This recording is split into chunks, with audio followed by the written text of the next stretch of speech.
qué gusto estar con ustedes hoy en este día para nuestro estudio bíblico. Somos los pastores Randall y Alexandra González, que estamos aquí el día de hoy para compartir con ustedes el libro de Marcos. Así que si usted tiene su Biblia por ahí, por favor le pido que la pueda abrir. Si tiene un cuaderno de notas, sáquelo por ahí, apunte algo. Decía un maestro mío que la memoria más privilegiada está en la punta de una pluma. Así que lo que escribimos lo vamos a recordar.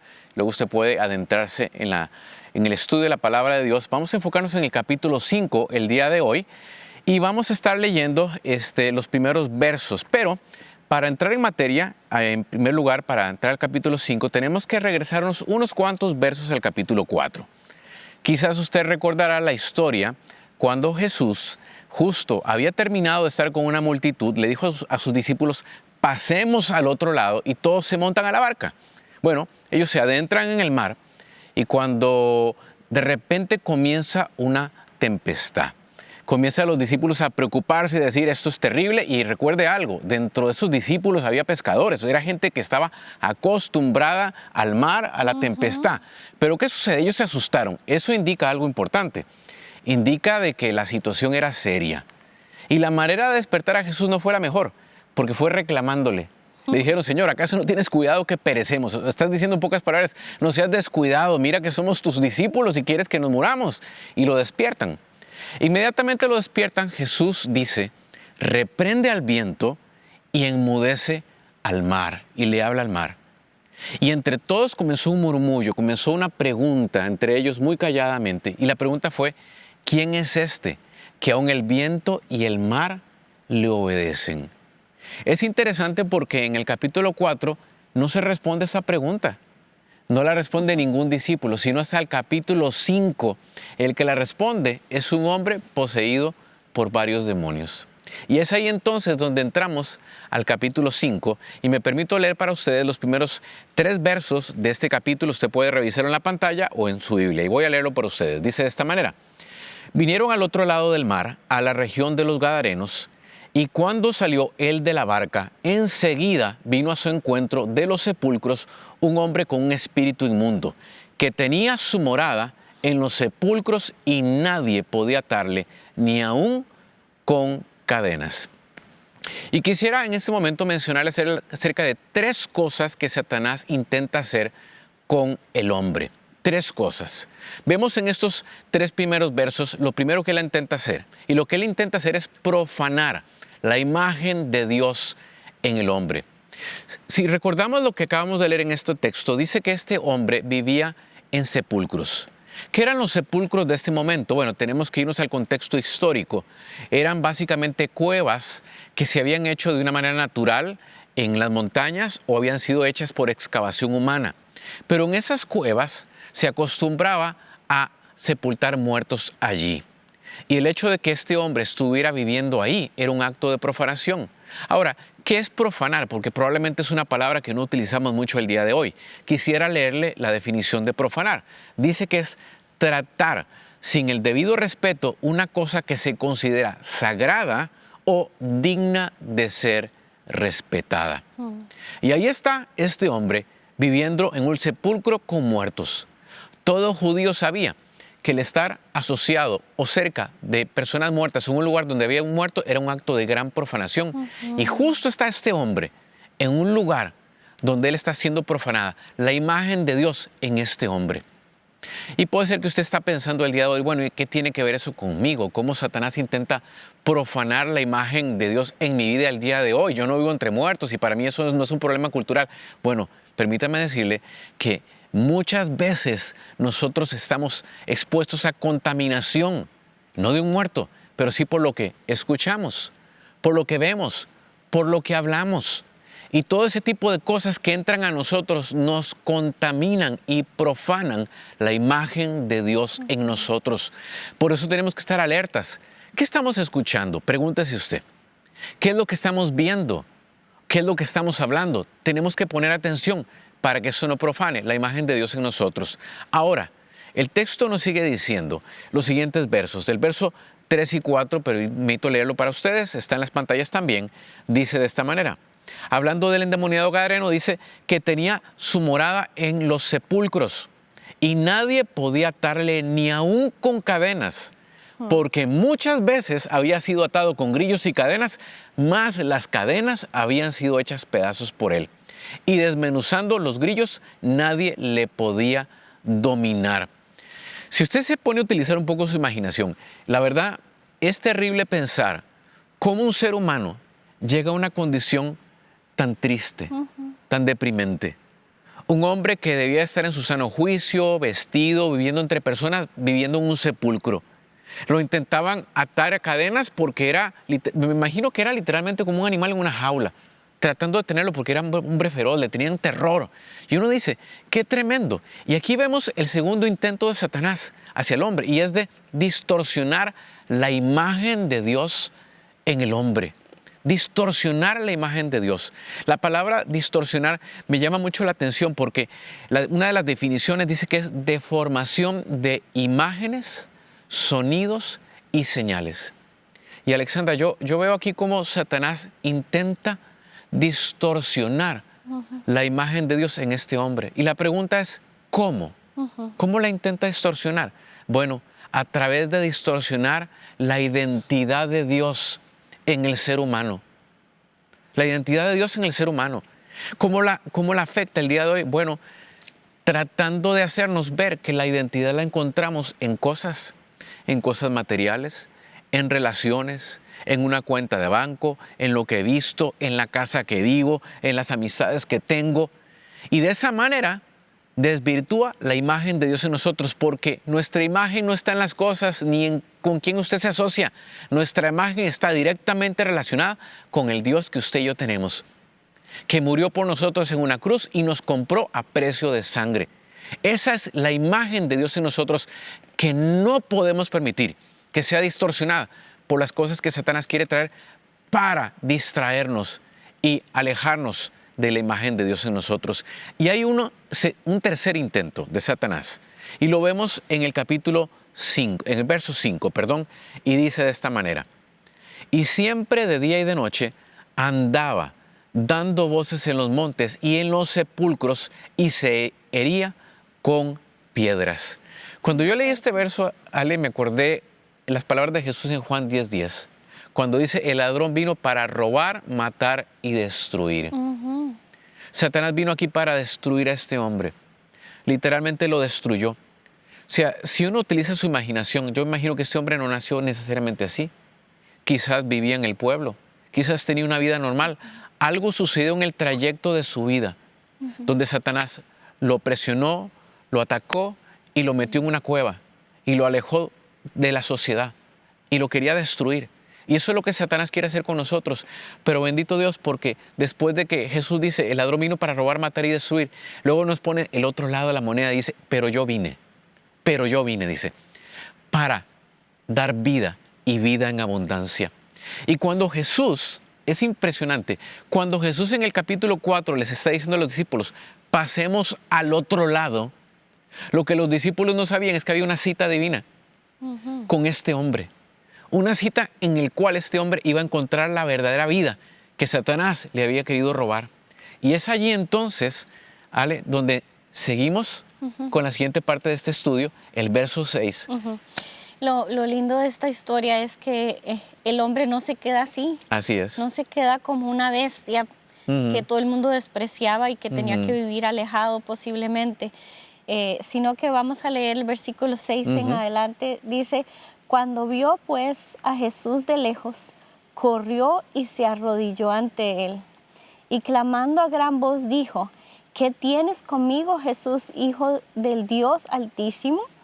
Te conjuro por Dios que no me atormentes. Porque le decía, sal de este hombre, espíritu inmundo. Y le preguntó, ¿cómo te llamas? Y respondió diciendo, Legión me llamo, porque somos muchos.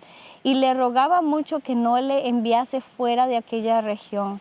Estaba allí cerca del monte un gran hato de cerdos paciendo, y le rogaron todos los demonios diciendo, envíanos a los cerdos para que entremos en ellos. Y luego Jesús les dio permiso, y saliendo aquellos espíritus inmundos, entraron en los cerdos, los cuales eran como 2000, y el hato se precipitó en el mar por un despeñadero, y en él se ahogaron. Bueno, qué tremendo esa historia, porque realmente al principio se nos dice que era un espíritu inmundo que estaba en este hombre. Y Jesús empieza como un diálogo con este hombre, pero el hombre lo que hace primeramente, a la hora de ver a Jesús, es correr hacia él y arrodillarse. Y ahí realmente el que está impulsando a este hombre es el demonio o los demonios que tenía en él. Y lo que hace al postrarse ante Jesús realmente no es un acto de adoración. Muchas veces nosotros nos postramos, nos arrodillamos ante Dios, pero es un acto de adoración. En este caso, lo que este hombre estaba haciendo a través de los demonios era que los demonios estaban reconociendo la autoridad que había en Jesús. Y ahí es donde entramos al punto donde dijiste que la respuesta de que los discípulos se preguntaban, ¿quién es este? Que el viento y el mar le obedecen. Aquí hay otro reconocimiento de quién realmente es Jesús. Y una respuesta. Claro. Jesús, el mismo demonio dice, Hijo del Dios Altísimo. Lo está reconociendo primero porque se arrodilla ante Él. Si hoy en día tal vez no nos arrodillamos ante nadie, pero en la historia la gente se arrodillaba ante los reyes. Y los demonios estaban reconociendo, este es el Hijo del Dios Altísimo, y yo me postro y me arrodillo delante de Él porque hay una autoridad en Él. Y estos demonios estaban temblando y con miedo porque Jesús les estaba diciendo, sal de este hombre. Y ellos no querían, tenían un terror ahí. Pero tenemos que ver que los demonios estaban reconociendo. Con solo ver a Jesús de lejos, lo estaban reconociendo. Y la Biblia dice que el demonio cree en Dios, sabe que hay un Dios, y creen y tiemblan ante el nombre de Dios.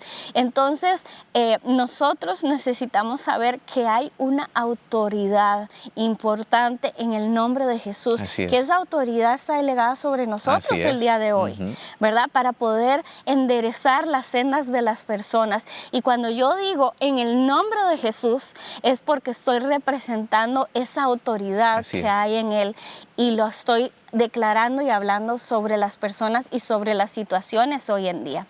Entonces, si los demonios creen y tiemblan, con mucho más razón nosotros, ¿verdad? Necesitamos ejercer esa fe en el nombre de Jesús. Ahora, también es importante ver aquí lo que Jesús le habla con este endemoniado y le dice, ¿cómo te llamas? Y él le dice, me llamo Legión porque somos muchos. Y una legión, en realidad ahorita tal vez no entendemos qué es una legión, pero una legión era un grupo de soldados romanos y se cree que era un grupo de 6,000 soldados romanos. O sea que este hombre no tenía un solo demonio. Yo creo que este versículo nos abre la vista espiritualmente, Jesús, a lo que es el mundo espiritual, que esto es algo real, que esto es algo que existe, que nos abate, como decías, que nos roba la identidad, nos quiere venir a profanar como seres humanos la imagen de Dios en nosotros y nos quiere venir a destruir. Pero Jesús dice, ¿cuántos son? Y Él dice, somos una legión, somos demasiados. Por eso este hombre estaba tan salvaje y tan fuera de control, porque estaba lleno de demonios. Y si era una legión de 6,000 demonios, igual que una legión de soldados, imagínate todo lo que hacían con este hombre. Debería ser algo aterrorizante. Y entonces, realmente este hombre estaba fuera de sí. No puedo creer yo que este hombre podía ni pensar, no podía tomar ninguna decisión por sí mismo, porque el demonio realmente lo manejaba. Lo hacía como quería. Así es. Y realmente eso es lo que pasa cuando nosotros estamos fuera del Señor. El enemigo toma control hasta que nosotros decidimos decirle, Señor, yo te doy el control de mi vida. Ahí es cuando realmente el Espíritu Santo es el que viene y dirige nuestra vida. Pero entonces Jesús le dijo, sal de él, ¿verdad? Sal de él. Y el demonio estaba suplicándole, no nos saques, ¿verdad? Y le decía, mándanos aunque sea, no nos mandes al abismo, El abismo es un lugar en donde los demonios están atados y no pueden salir de ahí. Entonces ellos le rogaban a Jesús: no nos mandes al abismo, mándanos a esos cerdos.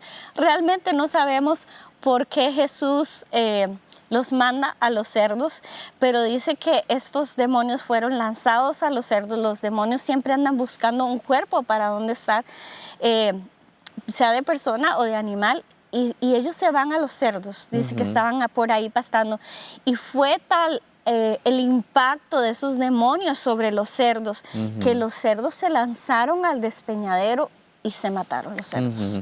Entonces, realmente, pobrecitos los cerdos, pero el hombre quedó completamente libre de este ataque de los demonios sobre su vida por la orden que Jesús da de que salieran de él. Así que hay poder en ese Hijo de Dios Altísimo, que es un poder que nosotros tenemos reservado para nosotros también, para poder tomar autoridad sobre las obras del enemigo.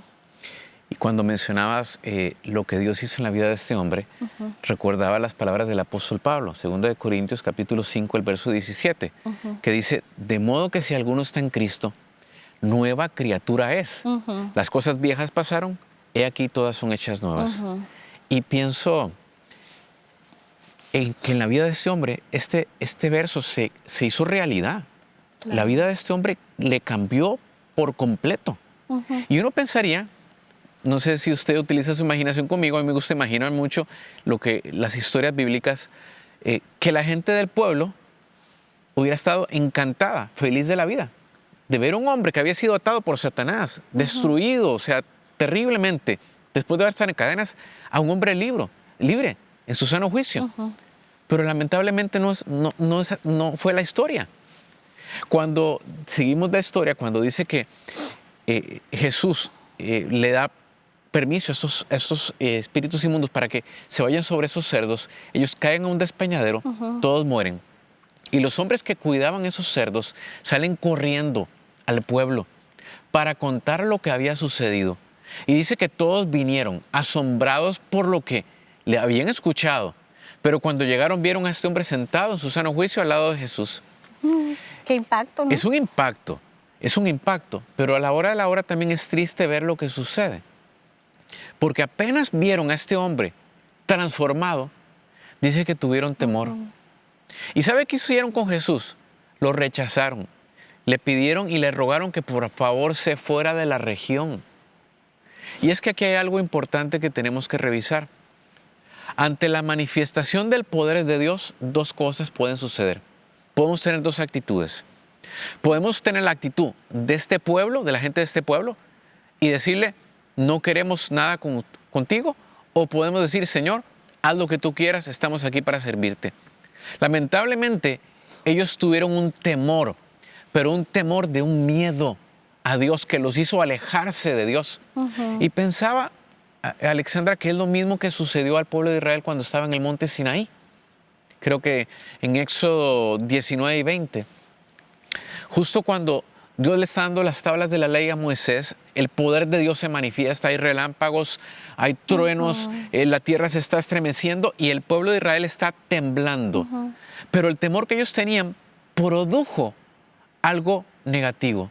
Le dijeron a Moisés: Moisés, que no nos hable Dios, sino háblanos tú, porque tenemos miedo. Y que ante el poder de Dios no tengamos miedo de Dios, no, tengamos un respeto reverente de Dios. Pero recordemos que es un Dios santo, pero es lento para la ira, grande en misericordia, y abogado tenemos para con el Padre, Cristo Jesús. De tal manera que podemos acercarnos con confianza delante de Él. Y tenemos que tener respeto, pero no tener miedo ante un Padre que es bueno y desea abrazarnos. Así que creo que aquí hay una lección que tenemos que aprender.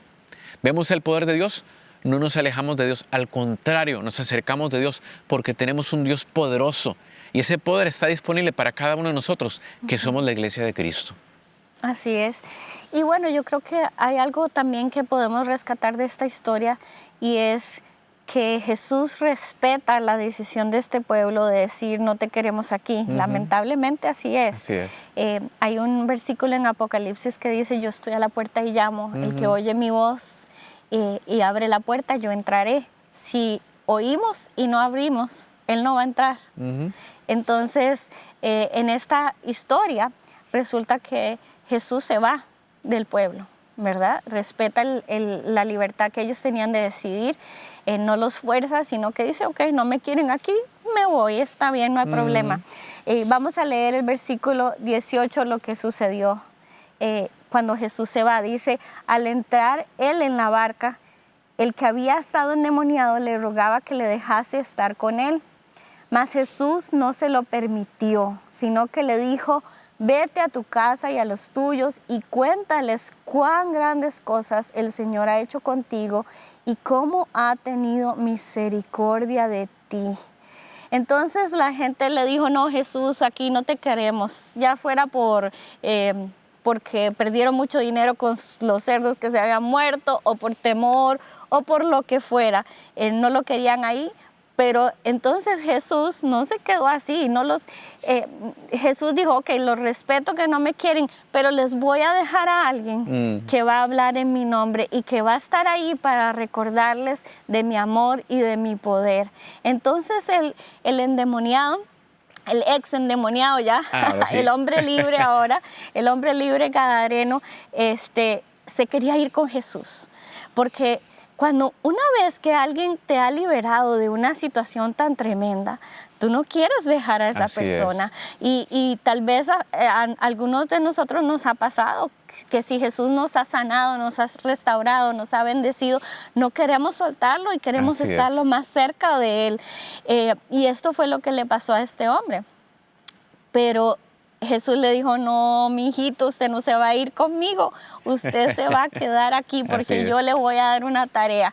Y esa tarea va a ser ir y predicar y anunciar lo que yo hice contigo. Él tenía una misión ahora de ir y evangelizar, porque cuando el Señor nos hace algo en nosotros, en nuestra vida, no es simplemente para nosotros. Él hace algo en nosotros para poder que nosotros fluyamos y alcancemos a los demás. Con esa misericordia que Dios nos ha alcanzado, alcanzar a otros para el Señor. Así que este hombre tenía esa misión evangelizadora ahora. Y aunque los gadarenos no quisieron seguir oyendo a Jesús, tuvieron que ver en carne viva a ese que antes veían en los sepulcros, aquel que antes encadenaban y no lo podían controlar. Ahora yo me imagino que ese hombre era incontrolable predicando y hablando de Jesús a todos y diciéndoles, esto es lo que el Señor hizo con nosotros. Ahora es muy importante ver que este Señor aceptó el llamado de Jesús. Él se quedó ahí para predicar y para hablar de lo que Él hizo con Él. Y dice que la gente se quedaba asombrada de ver a este hombre. Es que no había explicación humana para lo que sucedió con este hombre. Realmente la gente no podía negar lo que Jesús había hecho por él. Y yo creo que nosotros también, al recibir ese toque, esa transformación del Señor, la gente tiene que ver lo que Jesús hace con nosotros. Y al ver lo que hace por nosotros y en nosotros, la gente se va a quedar maravillada. Así que nosotros tenemos que decir, Señor, lo que hiciste en mí maravilla a la gente, a mi familia, a mis vecinos, a la gente, maravíllala con tu transformación en mi vida y prestarnos a esa obra del Espíritu Santo a través de nosotros. Y bueno, yo creo que si nosotros hemos amado al Señor, si Dios ha hecho algo en nosotros, nosotros necesitamos hacer lo que dice la Biblia en Lucas 7:47. Dice, al cabo a quien se le perdona mucho, siempre ama mucho. Así es. Aquel que ha recibido mucha bendición y libertad de parte del Señor Jesús, ama mucho y habla mucho del Señor. Así que creo que es una tarea que todos nosotros tenemos. Así es. Y yo creo que el día de hoy terminamos con dos preguntas importantes. Porque esta historia tiene enseñanzas para nosotros el día de hoy. Y yo no sé si tú que me estás viendo te sientes aprisionado con cadenas, no físicamente necesariamente, cadenas de prisión en tu salud, en relaciones, en tus finanzas, en tu vida emocional, en tu vida relacional, qué sé yo, en tu vida espiritual, sientes que no avanzas, algo te tiene detenido. Si eso es así, vamos a orar en el nombre de Jesús un momento.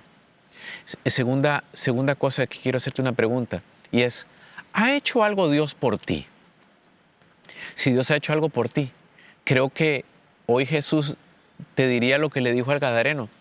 Ve y cuenta las grandes cosas que Dios ha hecho contigo. No se quede callado. Vaya y compártelo. Hay gente que dice, es que yo no sé cómo testificar, yo no sé cómo hablar de Dios. Cuente simplemente lo que Dios hizo con usted. ¿Qué más que hablar las grandezas de Dios? Yo era esto, ahora Dios hizo esto. No soy la misma persona, mi matrimonio era así, ahora estamos acá. Yo estaba enfermo, ahora Dios me sanó. Déjame te cuento lo que Dios hizo conmigo. Déjeme decirle, cuando usted hace eso, Dios respalda ese testimonio porque es el poder de Dios manifestado. Ahora, hay alguna tercera cosa que quiero mencionar. ¿Has visto el poder de Dios en la vida de alguien o manifestarse? No tengas temor. Acércate a ese Dios que tiene brazos abiertos de misericordia y que está dispuesto a perdonarnos si hemos pecado, porque es un Padre bueno que está para con nosotros. Y yo quiero terminar en este momento orando por cada uno de ustedes. Como mencioné al inicio, si te encuentras aprisionado en cadenas, hoy vamos a declarar libertad sobre tu vida y terminamos orando de esta manera. Padre, yo me uno en este momento con todos aquellos que nos están viendo en este momento. Señor, tú conoces en qué momento en sus vidas ellos se encuentran. Tú conoces si ellos están con grilletes, con cadenas que los han tenido atados, se encuentran en sepulcros atados por mentiras de Satanás. Pero ahora yo declaro en la autoridad del nombre de Jesús, libertad sobre tu vida ahora mismo. Declaro que me estás viendo, que esta palabra literalmente entra sobre tu vida y yo reprendo todo espíritu inmundo en el nombre de Jesús que ha operado en tu vida, en tu familia, en tus finanzas, en tu salud. Ahora mismo declaro que eres libre y toda cadena se rompe en la autoridad del nombre de Jesús. Y sales de toda prisión, sales de la oscuridad a la luz, de las tinieblas a la luz admirable, para contar las grandes maravillas que el Señor ha hecho contigo. Así que de ahora en adelante yo declaro, eres libre.